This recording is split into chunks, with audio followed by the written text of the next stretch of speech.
All right, here we go. Ladies and gentlemen, it is your boy, the Lex Man. And we are joined by the casual viewer for my WWE Summerslam 2016 reactions and review. And as always, ladies and gentlemen, we are live here on YouTube for what is slated to be my last review for the time being. And I'm glad you all can join me for this. Those of you watching right now in the live chat, and of course, those who are watching after the broadcast in the comments. Give me your thoughts down below about SummerSlam, overall thoughts, grades, comments. We will talk about every shred of the show, detail by detail, as you know we do it. But it's good to have the casual viewer back, and I'm going to go ahead and put him on the spotlight with the beginning of this podcast. So, casual viewer, tell the world your overall thoughts on SummerSlam 2016. I thought it was okay. I mean, it was better. Well, because it was better than what I expected, but not what not. It's like it's not what I was looking for, but it was better than I expected. Considered the people that were fighting. And honestly, dude, the more I think about it, I went into the show expecting a really good show. Was it on the same level as NXT Takeover last night? No. And I kind of expected it wouldn't be there. But it was still a solid show overall. I don't think it was a terrible show. There were some things in the show that made me shake my head, like what is going on here, especially the ending, which we will have a large discussion about. But there were also some really awesome stuff about this show. There is a particular match which me and Joel are going to have a field day with. And I think you all know what that match is. It is a classic, a SummerSlam classic between two men. And that's going to be a great discussion for this review. Overall, though, solid. I'm going to give it a B. I think it deserves a B, maybe a B minus if I did plus and minuses. But I'll go ahead and give it a B. I thought it was good enough to at least have that. It was teetering very closely on the edge of getting a C towards the end there, but the last match and how it ended saved it, in my personal opinion. What grade would you give this show? A, B, C, D, or honestly, F? I agree with you on the B because, I mean, I know this might be presumptuous of me to say, but it's kind of like, SummerSlam and WrestleMania, they're supposed to be A's, like, right. Period. But, I can't give it an A, and a B is suitable. So, B is where we're gonna say that right there. Couple of questions to talk about, because we have to remember a casual viewer has not been on here since, was it WrestleMania? I believe so. I have no idea, honestly. But so you have a lot to talk about then. In particular, no, I think you were on here for, it wasn't Money in the Bank. It was a different pay-per-view. I don't remember myself. Regardless, whatever the case, tell us your thoughts on what we discussed before the show. Brock Lesnar's apparent failed drug tests and people saying that because he couldn't get suspended by WWE, it's unfair to the roster. That whole business we talked about. How you feel about WWE not doing anything to Brock Lesnar because of him failing a test that wasn't in WWE, it was in UFC, but people feel like, him not being suspended and part-timers being completely exonerated or exempt from being suspended by the wellness policy. Like, what are your thoughts on all that craziness happening? Well, it's like I said, I'm kind of on the fence about it because, in all honesty, truth be told, it is bullshit. The whole idea of that there's a certain group of people that just because they don't fight as often that they don't need to take a drug test. Because imagine somebody that only wrestles like 3 times a year and he's high on coke and he's just going in the ring against any old body. I hope he doesn't overdose on the in the ring there, and I hope he doesn't just kill somebody in the process. Right. So that's kind of messed up. However, on the other hand, when people are like, oh, well, he got disqualified in the UFC, so WWE should automatically disqualify him. I'm like, no, he passed the WWE test, but then never gave it to him. So, it's like, well, I do think that's bullshit because he should take a drug test. However, there is that whole part where it's like, considering the fact that he doesn't wrestle enough, it's like, even if he did and failed it, are you guys really not going to have a fight? Right. So you believe that despite the fact that he didn't get a punishment, he should still be able to take the test. And regardless of whether he passes it or not, it's all about the integrity of the wellness policy. Look, if you want to wrestle, take this test. If you pass it, you wrestle. Pretty much. Whether or not you're the beast or not. Yeah, I mean, like, it shouldn't matter who you are. I mean, take the damn test. But again, I just find that funny because the more and more I learn about the WWE, the less I like them. Because it's like their standards and practices make no sense, and it has more to do with, like, we'll do it and it'll be illegal as long as we make money. Huh. Unfortunately, that's how the WWE works. It's this double standard amongst the people who make the money and the people they just consider to be bodies, unfortunately. They will never test a Rock or a Brock Lesnar or a Taker or a Triple H or even a John Cena. But if someone like a Rusev, gets busted for Adderall, oh, you got to be gone for 30 days, unfortunately. And based off of rumors I'm hearing, go ahead. Oh, no, see, it's that shit right there that bugs me, too, because it's like, okay, let me get it straight. So one guy, let me get this straight. One guy gets so high on something that we're just going to suspend him for 3 months. He probably ruined the integrity of his fan base and his character.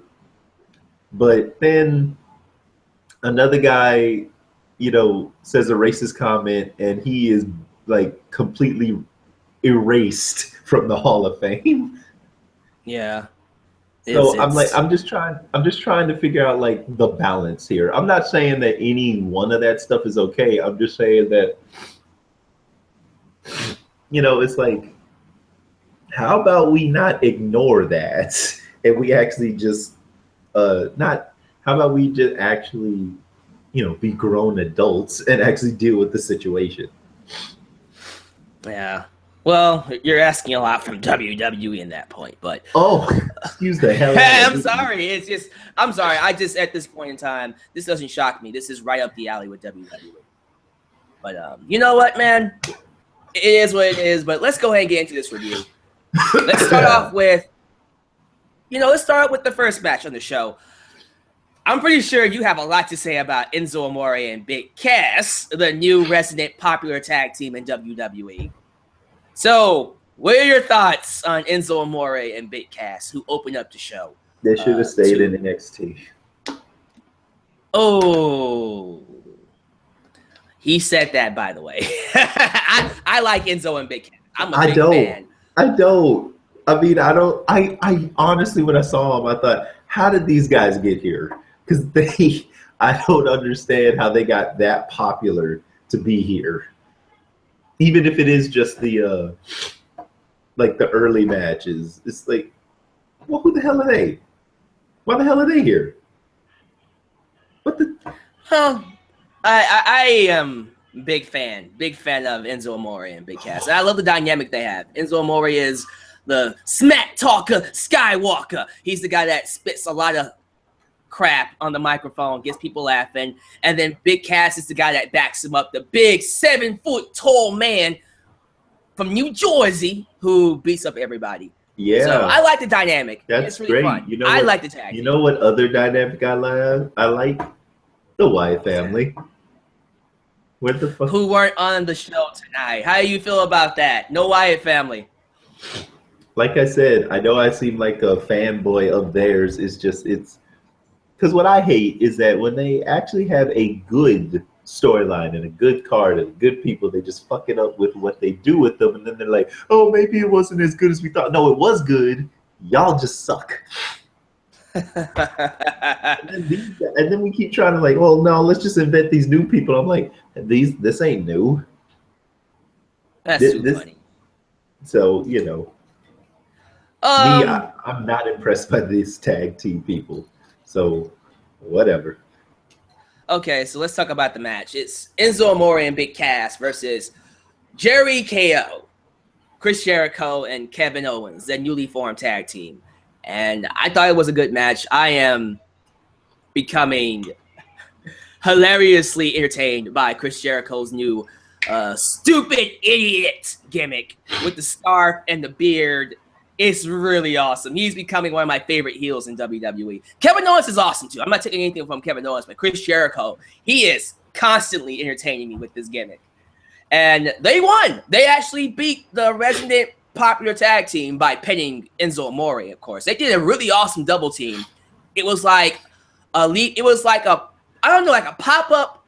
It was a pop-up into like a code breaker. I don't know what to call that. It was really awesome. But nice double team finish to beat Enzo Amore, and then the bad guys win. I thought it was a good match. How'd you feel about the match? Well, the best part to me is just that whole that part at the end where they hugged each other, because then it was like, oh, so they actually, you know, that teamwork, team spirit, yay! Because there's so many other matches where they win, they just look at each other, and then they do a pose, and then we're done. Right. You know, there's not like it just doesn't feel like they actually gave a shit. Yeah, and someone just said in the live chat that it reminds me of the Shatter Machine. The Shatter Machine is a double team finisher on NXT done by the Revival. And honestly, it's pretty much the Shatter Machine just done with Chris Jericho and Kevin Owens. But way to say what it was. But regardless of that, good finisher, good ending, and solid match to open up the show. You ready to talk about the Women's Championship? No, I'm not. Oh, wow. Why? So let's go ahead and address the recent update on Sasha Banks. Those of you who are worried about Sasha Banks, if she's going to be suspended or wherever the hell happened to lead to the outcome of this match, it is being reported right now that Sasha Banks got injured earlier on this month. And the injury is so severe that she will be out for an undefined amount of time. So that's why she lost the championship tonight, unfortunately for her. And I was scared because I thought she got suspended. That's what I was, kind of up in arms about. Because I heard rumors that they were going to suspend more people coming next week, this upcoming Monday, tomorrow, actually. And I was like, oh, guys, she wanted the people gone. No, she's just hurt. And this is scary, Joel, because you know about WWE and how they treat people who've been hurt. Wade Barrett, Daniel Bryan, the people who are constantly getting injured. Sasha Banks is falling into that category now, and I'm getting kind of worried about it. Unfortunately, that's wrestling. I know wrestling is a sport where you are expected to get hurt. You are expected to get an injury. It's just once in a while, once you see that person constantly, considerably getting hurt all the freaking time, you start to go, oh, man, what does this mean? But to be fair, John Cena gets hurt every single year. So it's John Cena. But you get my idea. Hopefully they let Sasha Banks slip through with this one. But I don't know. It just seems like most likely they're just going to make a TV show for her to be in so that they can that she can still be around, and pay her without her wrestling. Well, let's see what happens. Hopefully this isn't the end for Sasha Banks, but the WWE Championship, the WWE Women's Championship, which looks a lot like the Universal Championship. Oh, shit. We'll get into that. We'll get into that later on. But the Women's Championship was defended by Sasha Banks against Charlotte Flair. Not having Dana Brooke, who was banded by losing to Sasha a few weeks ago. But The match was really good. There was a lot of spots that looked like Sasha should have died. Like, Joe, while watching it, did you see the spot where Charlotte dropped Sasha on the turnbuckle and she landed on the back of her head? No, but oh my God! How did you miss that? I saw that spot. It was nasty. I did not see that. I thought she died. I saw it, and it looked like she died, and I was very worried. But there were a ton of spots in this match where Sasha looked like she killed herself. You know, Sasha is a very, very... She throws her body all over the place. You know, she is very risk-taking. She does not care. She's going to use her body to entertain us as much as possible, which I love.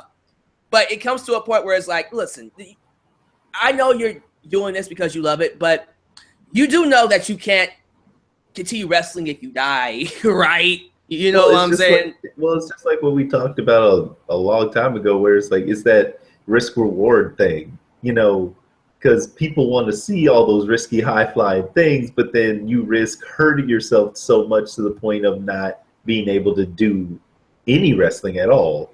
So it's either you do wrestling all the time, but with these weak moves, or you do the high-flying stuff that gets you popular, and you might never wrestle again. Right. Well, let's talk about it. How do you feel about Charlotte Flair regaining the women's championship? Whoa. Does this change anything? Fuck no. Does this make anything better? Fuck no. So what difference does it make? Oh. Well, honestly, I was shocked when they gave it back to her, because I was just like, whoa. Sasha Banks holds that belt for 4 months and then drops it right back to Charlotte. I didn't think that was going to happen. And quite frankly, I don't think it was planned to happen. I think what happened was when they found out that she was injured, they said, you got to drop the belt. Yeah, but see, that's unfortunate. But see, that's exactly the point, though. When you were talking about the whole thing of her being injured and then she getting the belt back, it's like, well, that's not surprising, because unless she was going to win and then just drop the belt, make it so that it was a free-for-all for all the other women to go after it, that's what was going to happen.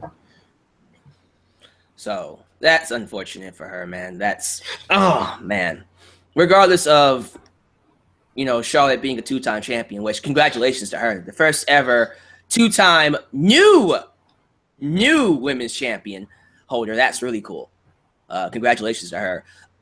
I just wish a speedy recovery for Sasha Banks. You know, that's unfortunate that she had to lose a championship that way. But that's wrestling, right? Yeah. It was a really good match, regardless of the dangerous spots that looked like Sasha Banks died. But, hey, how you feel like, what do you think? What would you give that match? Like 3 out of 5 stars, 2 out of 5 stars? What would you give that one? 3 out of 5, honestly. Cool. The next match is going to be quick because I'm kind of pissed off about it. It's a WWE Intercontinental Championship match. The Miz versus Apollo Crews. Miz retains. I was really hoping that Apollo Crews would get the IC Championship. And I know a lot of people were talking about the fact that he doesn't have a character yet. But come on, man. The kid has a ton. The kid, like he's younger than me.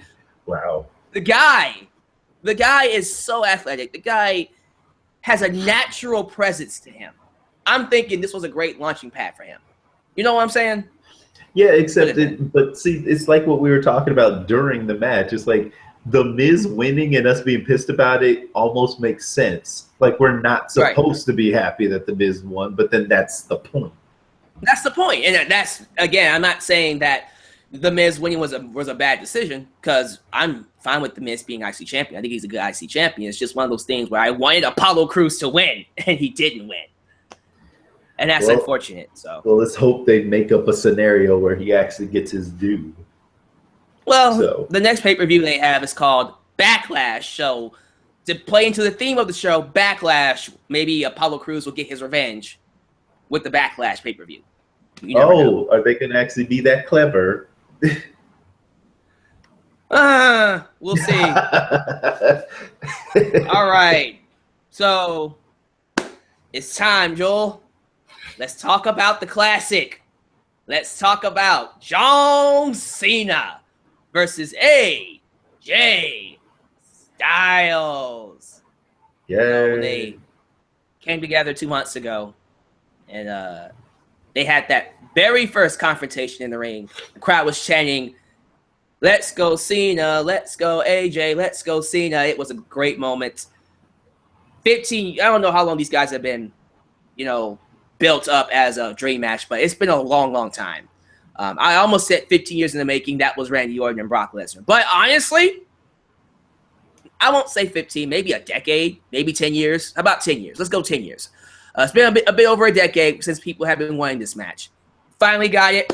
And this time, there is no interference. There is no BS. It's a straight-up AJ Styles versus John Cena match. Who is the better wrestler?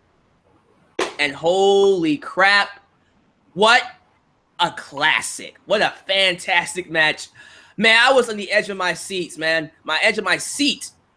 Seats? Like, every near fall. Every single fucking near fall. So, every single time AJ kicked out, oh, man, Cena kicked out. Oh, it felt like a near fall. Like, I actually felt like Cena could have actually beat AJ with some of his spots, and I was scared.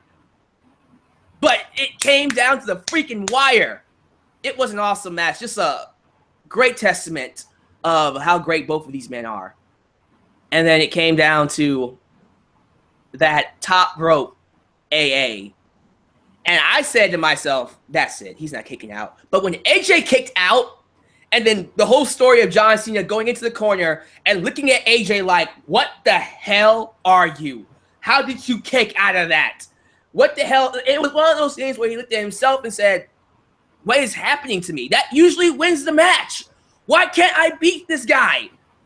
And then he meets his maker when AJ beats him, not with the Styles Clash, which I'm kind of upset about. The Styles Clash is like that front face buster that he does. He goes into a powerbomb position, and drops him on the mat. That's the Styles Clash. He beats him with the phenomenal forearm, but I like that he took out the elbow pad and then hit him with the actual forearm. That actually looks like it could actually hurt somebody. I like that. But when he pinned John Cena, that was a glorious moment. I was so happy. Finally, we have someone that conquers John Cena in a feud. The last person, Joel, check this out. The last person to conquer John Cena in a feud was CM Punk. CM Punk. As in, out of the matches they had, he had the most wins. So are we saying that AJ Styles is of the same caliber as CM Punk then? Yeah. And some people are saying Daniel Bryan, but Daniel Bryan didn't have a feud with John Cena. He had a match with John Cena. So, and honestly, John Cena has more victories over Daniel Bryan, when you think about it. But anyways, I'm talking about, like, since they've been wrestling one-on-one, AJ Styles has beaten John Cena 2-0. And that's a great accolade. And he beat him no nonsense. Clean. Awesome match. Great finish. Established AJ Styles, who just came in at the Royal Rumble. He comes in and beats the face that runs the place. He's a made man. Love this match. Fantastic. A SummerSlam classic, in my personal opinion. But Joel, give us your thoughts about this match. How you feel about Cena versus AJ Styles? Well, honestly, you kind of said it all, but I also agree with everything that you said. It was a great match, and I actually did enjoy the majority of it because it literally was down the wire. It could have been anyone's game. Any one of them could have won. But the part that gets me is the part at the very end when John Cena takes off his armband that says, "I don't give up," or something, or "Don't never give up," and he just never give up, and he just leaves it on the mat. What does that mean? What do you think that means, though? What could it mean? Like, what scenarios can we come up with? Well, to me, it either means that he's retiring, or it either means he's retiring, or it means that he can't actually promote the never give up because he lost, or he actually is giving up. And see, sorry to cut you off right there, but that's very interesting to me, which is why I loved it. Because now what's happening, that one single moment, as simple as it is, taking off his armband and leaving it in the ring, is sparking up this idea, this conversation of, where does John Cena go from here? You know, is he going to retire? Because he's going into Hollywood now. He's doing SBs. He's hosting shows. He's doing movies. He's all over the place. Is he too busy for WWE now? That's a possibility. Is John Cena realizing that he can't do it anymore? This idea that I'm 39 years old now. I'm not as good as I used to be. I can't even beat AJ Styles. The new generation is just too good. I can't keep up. Or is it just one of those things where he's realizing, you know what, this never give up BS, I'm tired of it. I'm tired of living by this code. It hasn't gotten me anywhere. I am sick of being underlooked. I'm sick of being seen as the old man. I can still go. I need to get more aggressive. Is it a character change? Is it retirement? What could it be? And that is something you do to hook your fans, which is why I love this match even more, because you had a great match, and then you had an ending that gives you this idea of, okay, where do we go next from here? I gotta watch SmackDown. I gotta watch Raw. That's what great matches do. You know what I'm saying? They tell stories that make you go, and they give you that hook where it's just like, oh man, I gotta watch the next episode. The best episodes do that. If only they could do that with all of them. That's asking a little too much, casual viewer. A little too much. But yeah, man, I'm still very happy that I saw this match and AJ Styles finally beat John Cena. Great shit. Anything else you want to say about this? Oh, no, I think you said it all, honestly. Classic. So is this your match of the night then? I'm going to have to say yes. Considering the other stuff, which we're going to get to, it's not that the other matches were bad. It's just, I mean, you know, spoiler, one is a bit anticlimactic and the other one didn't need to happen. So. Wow. We'll get to that when it happens. Uh-huh. Well, let me take this moment to talk about the pre-show matches, which people are asking me about. How did I feel about the pre-show matches? They were all right. They weren't anything special. That's why I didn't bring them up when the review started. Like, it was American Alpha, the Hype Bros, and the Usos versus Breezango, the Ascension of our Villains. Just a regular throwaway SmackDown match. And actually, I got a question about that. When did the Usos become the backseat? Like, cause that's a good question. I think because they're related to Roman Reigns. So I think because since his stock dropped, so did theirs. Because remember the last time you saw them, they were a team, right? Yeah, but I'm still trying to figure out, like, you know, it's just last time I checked, they were good on their own. So unless you're telling me that they dropped in stock, as it were, because of their association with Roman Reigns, that's BS. Hey, I don't write for WWE, and that's all I can give you. So, yeah, that's just how it is, dude, unfortunately. So those guys are on the pre-show. Then it was Sami Zayn and Neville versus the Dudley Boys. And Sami Zayn and Neville, who actually make a good tag team, they beat the Dudley Boys. Dudley Boys had some, you know, dissension, and they just kind of messed up, miscommunication, and messed each other up, and they lost the match because of it. And then, oh, Joel, you're going to love this on the pre-show. It was Cesaro versus Sheamus. Watch this. In a best-of-7 series, meaning out of 7 matches, who is a better man? Uh-huh. Yep.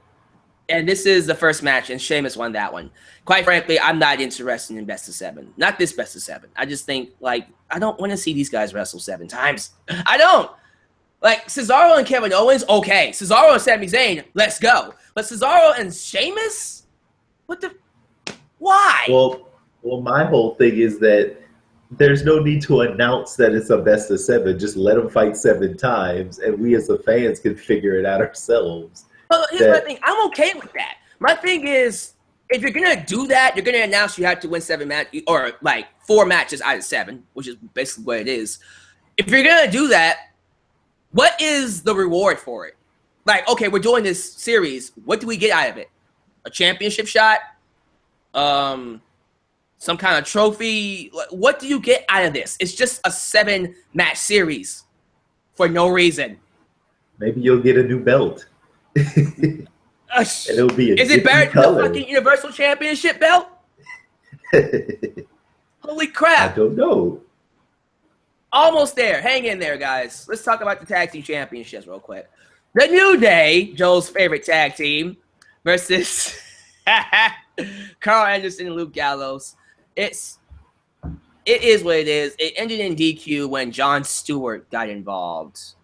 And then, just as Carl Anderson and Luke Gallows were going to beat up Jon Stewart, Big E comes out, makes the save, and the club wins by DQ. Big E returns after his injury that happened a couple of weeks ago. And New Day keep the championships. The reign right now, I think, is like 365. It's a year. They've held those belts for an entire year, Joel. Crazy, isn't it? Oh no, I need to get my supply of booty O's. They actually had that for a cereal too. Are you gonna buy it? No, that is stupid. Why is that a How thing? you feel about that? Like, how you feel like this? That it's actually gotten this far. Like, no, if you want to know the truth, I'm not surprised that they have an actual cereal because I mean the way that they play these gestures up. I mean, no. Like, of course, one of the things is going to be a product. I mean, goddamn, if the Wyatt family can have literally their lanterns for sale, then why the hell not? I'm just saying that I just can't believe that they're popular enough to sell a made-up cereal. And it's actually selling a lot of cereal boxes. You won't believe how much they're selling that. Oh. Funny stuff. But, yeah, that's the tag team championship match. I think after that, we got the World Heavyweight Championship, or the WWE Championship now. It's no longer the World Heavyweight Championship. It's just WWE Championship. Dean Ambrose versus Dolph Ziggler. Good match. Great build-up. Ziggler lost. Oh, shocker. What a shock. Serious? I don't know what I was expecting. I'm going to be real with you, Joe. I was expecting something else because the build-up to this match was awesome. I love the story they told. It was the story of Ziggler, and I told you how he got this championship match, right? He beat a group of people, then he beat Bray Wyatt to get the championship. Championship shot, excuse me. And, this whole story of Dolph Ziggler's always been losing. He can't win the big one. He can't get it done when it counted. And the whole story was, is this his last shot? Is this his last shot to get it done? And I'm thinking, well, they might actually give it to him this time. It's his last shot. We're putting that moniker on it, his last shot. They might give it to him. And no, he just lost. Just straight up lost to Dean Ambrose. And to me, it's just whatever. I just left going whatever. And the look in your face is priceless, by the way. It's just like, oh my God, I care so much about this match. Oh, I don't. And it's not even because I didn't follow it along with everybody else. It's just literally, I'm like, I mean, no offense to any fans of Dolph, but it's like, I never cared about this guy. And I honestly don't understand why he was popular to begin with. And then with the way they're treating him now, this wasn't exactly going to bring him back to the brink of fame again. And then considering the person he was fighting against, who has not only way better storyline and a way better backstory and a way better reason to win, it's like, well, shock and fucking awe, he lost. How you feel about Dean Ambrose as champion, though? Oh, no, I think that's great. And it honestly is more well-deserved, in my opinion, because of all the shit he went through, right. in front of and behind the scenes. So it's like, well, you know what? It's about time he got his due. Now, the real question is, where does he go to from here? Well, I got the perfect match for you, Joel. Who just beat John Cena tonight? Oh, really? Let's do it. Let's do it. AJ Styles versus Dean Ambrose. You know that's the next match. You gotta know that's the next match, right? That's the next logical match. And unlike Ziggler, in your opinion, who just kind of just got this out of nowhere, AJ Styles beat John Cena. So that puts him right up there for a championship shot, right? Technically. There you go. That's the next match. I mean, if it's not AJ Styles, then who else? Who would you have Dean Ambrose fight? Oh, I don't know. Knowing WWE, they'll just pick some random asshole to do it. That they haven't. Well, they'll just put some random. What about Bray Wyatt? What about Bray Wyatt? I mean, that'd be great, but knowing them, they'll just pick, like, some guy that we hadn't seen in a while just for the sake of it. I mean, hell, they might even just have Sheamus do it just for it to be a shock. I don't want to talk about the next match. I don't want to do it. Okay, let's just get this over with. Well, actually, no, that's not coming up next. Next is the women's match, the 6 women match. Naomi, 3-on-3. Yeah, Naomi, Becky Lynch, and Carmella versus Natalya, Alexa Bliss, and the returning Nikki Bella, who got a nice pop from the audience. And the heels won. Nikki Bella, Alexa Bliss, and Natalya won their match.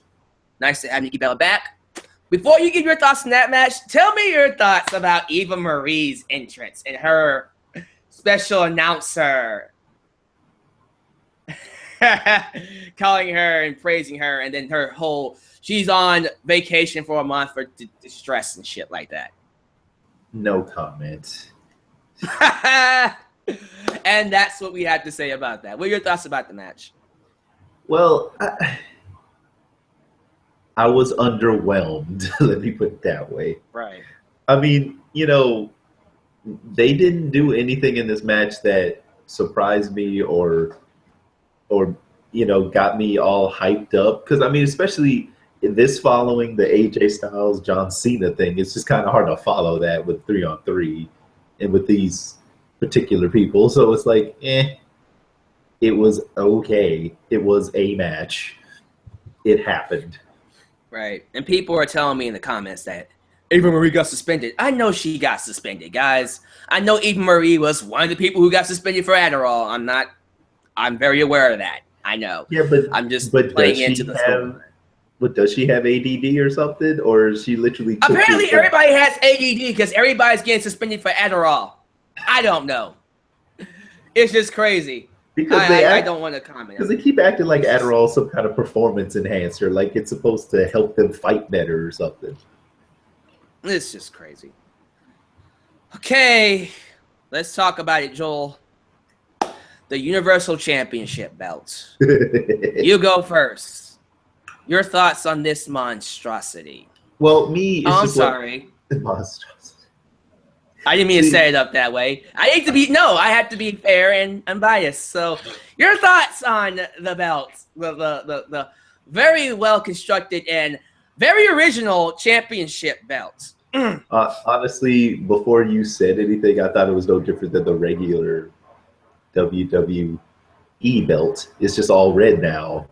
So, me.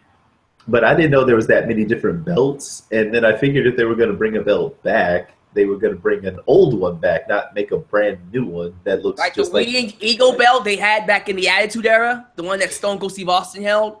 Yeah. Oh, that's a good example.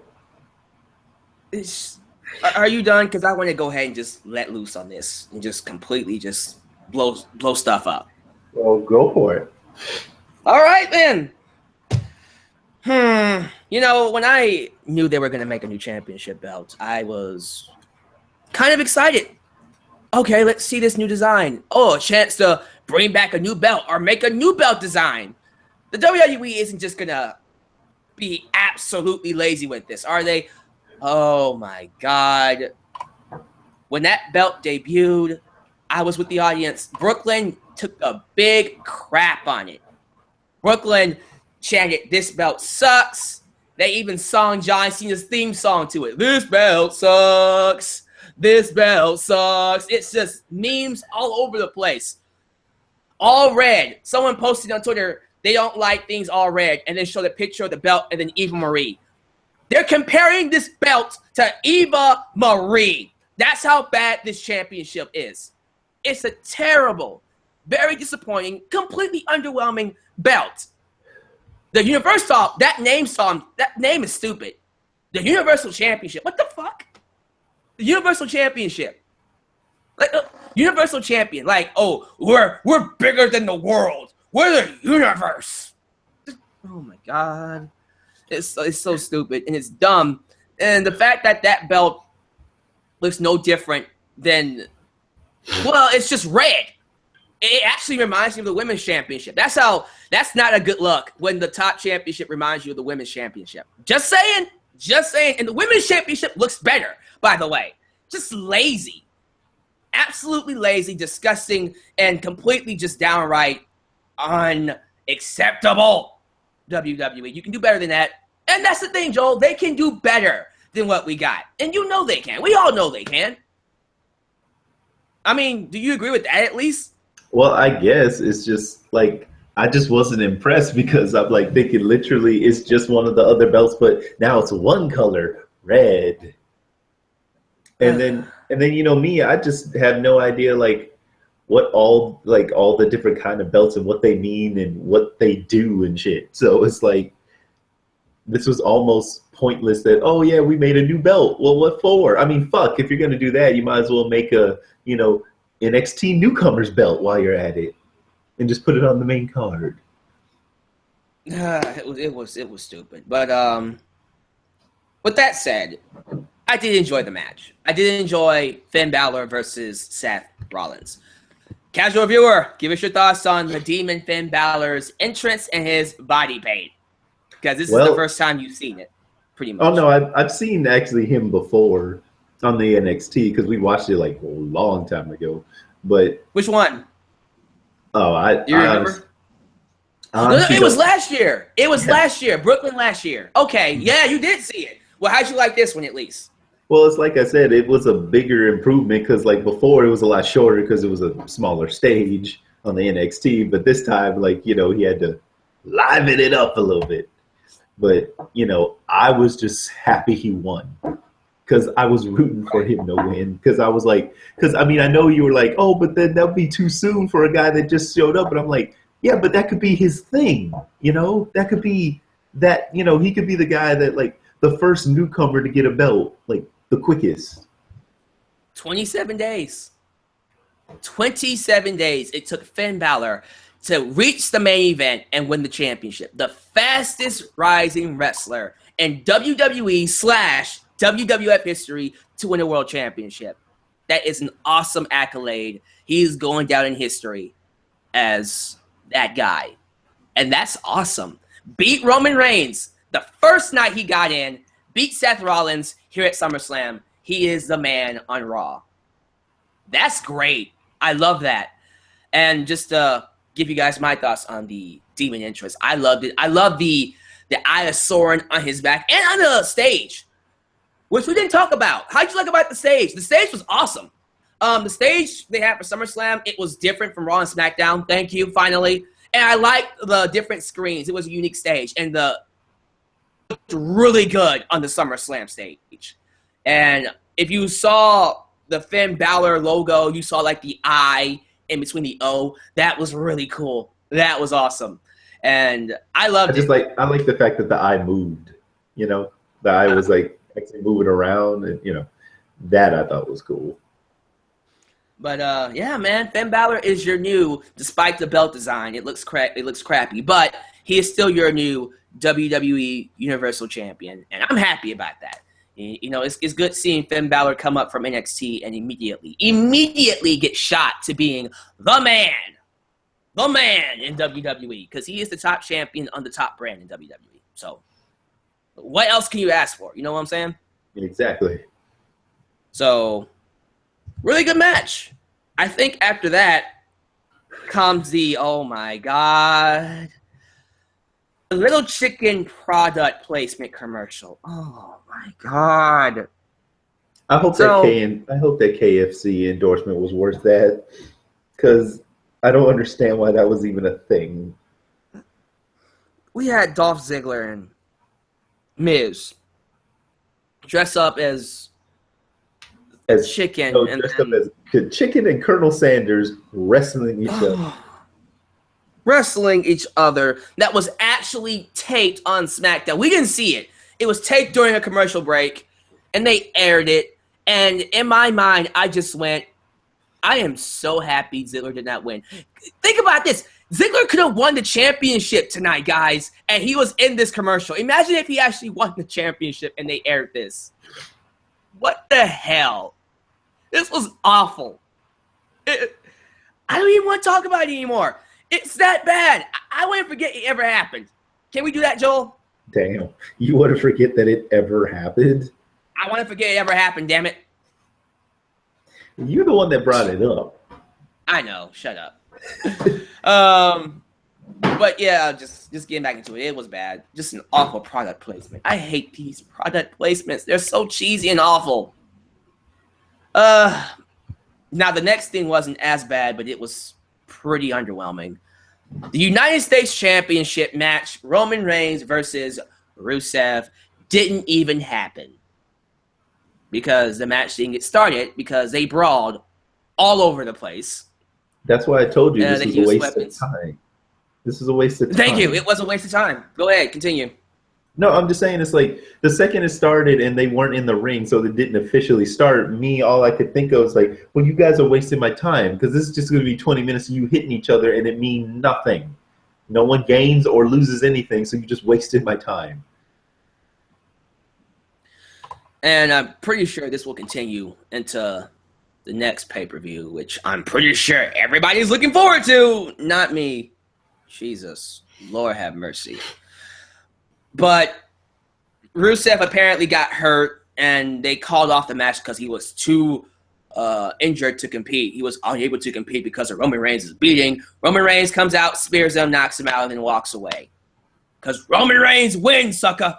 He reigns, sucker. No, you need to. No. Remember what you said? You better bring an umbrella because it's going to rain in here. Oh my! No, it's funny that as corny as that is, Roman Reigns would say that. Well, you better bring an umbrella because it's gonna rain in this bitch. He would say that. He would say it. He would say it. Okay, but all right, that's enough of that. Let's go ahead and get into what everybody is talking about. The main event of the evening. 15 years in the making. Brock Lesnar with Paul Heyman versus Randy Orton. Casual viewer, overall thoughts on this match? Well, the king of the suplexes did a good job. And, in all honesty, don't get me wrong, it's not like I didn't enjoy the match or anything. I just didn't understand the hype because, you kept saying that this was like the match of the century because it was, Randy Orton versus, Brock Lesnar. But Brock I'm like, Lesnar, why is first that time ever? Yeah.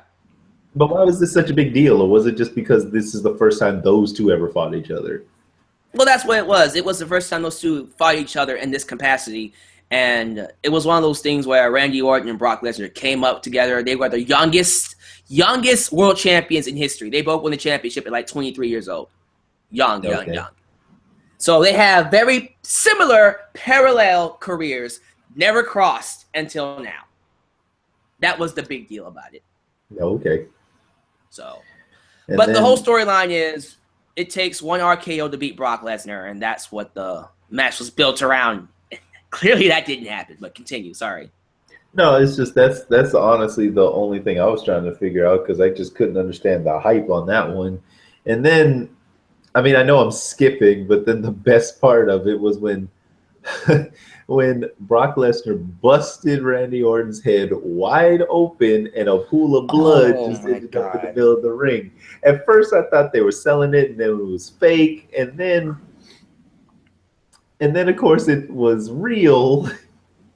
And it's just, don't get me wrong, I was concerned because I'm like, oh wait, he's bleeding for real. I can see the open wound on top of his head, but then of course, I know Brock Lesnar was trying to sell it, but it was so fake when he just got on him and started punching him again. I'm like, I can see you holding back. So how about we just not punch him at all then? Because he's obviously for real injured. So how about we just end the match now and just move on? And that was the thing too, because it's sorry to cut you off, because when I was seeing him, the first time he took off the gloves and he got on Randy Orton and he was pummeling him, I said, oh, he's going UFC on him. And then I saw him using closed fists and he was actually knocking him. And it looked like he was really trying to bust him open the hard way. And he did. He busted him open the hard way. There was no bleeding. It wasn't fake blood. It was real life blood. And Orton was bleeding profusely from his forehead. And it was scary. It was a puddle of blood below his head. And the thing is, and watch this, we talked about this. The theory was, what if Orton was supposed to win the match and Lesnar did that on purpose so it wouldn't happen? Well, because it wasn't That's even the the theory whole going around. Well, it's like, I'm not saying he did it on purpose. I'm just saying that it would suck if Randy Orton was supposed to win and this injury made it not. Especially since, Brock Lesnar is going to retire, right? Yeah, his contract expires around WrestleMania 33. Yeah, unless they get him for more years. Yeah, see, that's why I'm like, if he's going to retire at the last one, then unless he's going to lose at the WrestleMania, it just seems like, hey, why not? We'll have to see how that works, but that was a rough way to beat Randy Orton. TKO, beat him by total knockout. It was crazy. And people were upset. They were upset that they didn't get to see Goldberg. You know who Goldberg is, right? Yeah, I know of him. Yeah, and everybody was expecting him to show up because he was backstage tonight. He just didn't decide to come out. And the story going around is... Go ahead. Well, see, my thing is, I'm thinking that he was supposed to if everything went right, but because of the bleeding, it just didn't happen. Yeah, and then, of course, Shane McMahon went out there and got F5'd himself. And I was thinking Bryan was going to go out there next, but no, it didn't happen. Brock Lesnar just got out the ring and just walked away, and we just saw Randy Orton and Shane McMahon just laid out in the ring. It was scary sight. And that's how we end SummerSlam. It just ended right there. And it left me going, okay, once again, it was one of those things that left me going, what are they going to do about this on Raw? Because it's like, it's after SummerSlam. How are we going to follow this up? So I'll get back to the main event. It left me going, how are we going to follow this up? This is crazy. But I predicted that there was no way in hell Randy Orton was going to beat Brock Lesnar, and he didn't. But I didn't think he was going to lose this bad. This wasn't even a freaking contest. This was a freaking massacre, dude. It was a murder. Mm-hmm. So the big question is, all right, if Brock Lesnar is going to retire soon, whether it's WrestleMania or maybe he'll stay a little longer, I put you in the spotlight with this, Joel. If you could choose anybody in WWE right now, to beat Brock Lesnar, who would it be? Well, that one's kind of hard because honestly, all the people I could think of are retired, so it just kind of take your time, dude. We can throw names back and forth. I don't care. Because honestly, it's like the people that come up to mind. Honestly, is Sting and the Undertaker again, so he can get back his win. And because besides those two, it's like everybody else, not only did he beat, but there's no sense in them fighting him again. I have a couple of people. And then, it's like if Daniel Bryan was, healthy enough, I'd say him. But then again, him being that small going up against Brock Lesnar sounds like a suicide more than anything. I have a couple of people. You don't know these two guys, but one of them is called, their names is Samoa Joe. He's on NXT. He was the NXT champion. He's not there anymore. But Samoa Joe definitely. Shinsuke Nakamura, definitely someone I would have come up and beat Brock Lesnar. You've seen Shinsuke Nakamura. I think you have. I did. Yeah, him. Yeah, well, him definitely. Because I showed you AJ Styles. I showed you Sami Zayn versus Shinsuke Nakamura, I think. And yeah, so him. Cesaro. I would have Cesaro beat Brock Lesnar. That's a good one right there. Some people are saying AJ Styles. I don't know about AJ beating Lesnar. I don't know how I feel about that one. Not yet. It would be awesome, but I mean, thoughts about that one, AJ? That's kind of. I don't see it, honestly. To me, it's way too soon, and not to mention the fact that since AJ beat John Cena, and John Cena couldn't beat Brock Lesnar is like, well, I don't know if AJ could beat, him. Right. But Bray Wyatt? I honestly don't see it. I love Bray Wyatt, but like, I I don't see him beating Brock Lesnar at all. The only way I can see him doing it is if either he A, cheated or B, brainwashed him somehow. What about Kevin Owens? No. He's just like, no. Now, actually, I would pick Kevin Owens to beat Brock Lesnar if they booked him right, booked him properly, absolutely. What about the Demon Finn Balor? I mean, he already has a record of beating Roman Reigns and Seth Rollins clean. Maybe he can take on the Beast. Maybe. It sounds cool, but I just don't see it. But then again, they built up Brock Lesnar so much, it almost seems like nobody on the card could ever beat him, ever. So, it's like the only person that would is either going to have to be someone brand new or someone older and experienced to beat him. So, I don't know. It just kind of feels like to me, Brock Lesnar at this point might be a little too powerful, a little too much of a beast for anybody to beat. And you talked to me about this before we started recording. You feel like at this point, maybe Lesnar shouldn't be beaten at all. He should just retire with this momentum as the guy that beat the streak. Well, I'm just saying, it's like, why not just have him be at WrestleMania? Why not have him win? And then when he retires, that's it. He'll be known as the guy that beat the streak, and no one ever beat him. He just wins, leaves the title where it is, and just moves on about his day. And then he will constantly be a shadow over WWE because he'll be one of the people on the card that no one beat. Well, that's always a possibility too. So, because I mean, let's see how this. Because it always leaves room for him to come back and there be an epic dream match or a revenge match, or better yet, like everybody just minding their own business and then he just fucking shows up and everybody pees their pants because like, oh no, he's here. Well, we'll have to see how that works out.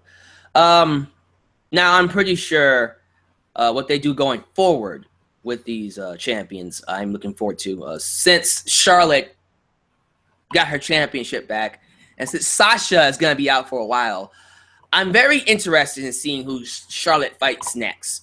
If it was my way, I would have her fight Bayley. You remember Bayley, right? Bayley from NXT? Not really, but... Okay, well, Bayley versus Charlotte would definitely be a great match to have. That would probably be the next feud now that Sasha's going to be out for a while because she's hurt. For the U.S. Championship, they're going to do Roman Reigns and Rusev again. Just give the belt to Roman Reigns. Just give it to him. Mm-hmm. You know you want to. You had Roman Reigns' match go on after the Universal Championship, which is crazy, but whatever. IC Championship will probably be Apollo Crews in the future. I can tell they're going to hold that off until we really, really want it and then give it to us. Universal Championship will probably be Finn Balor and Seth Rollins again in a different match. World Heavyweight Championship will be AJ Styles versus Dean Ambrose. Can't wait for that. And I think that's all the tag team championships. New Day versus, I guess, the Club again. I don't know. Probably those guys again. There's a lot of things to look forward to when it comes to the future of WWE. So hopefully we get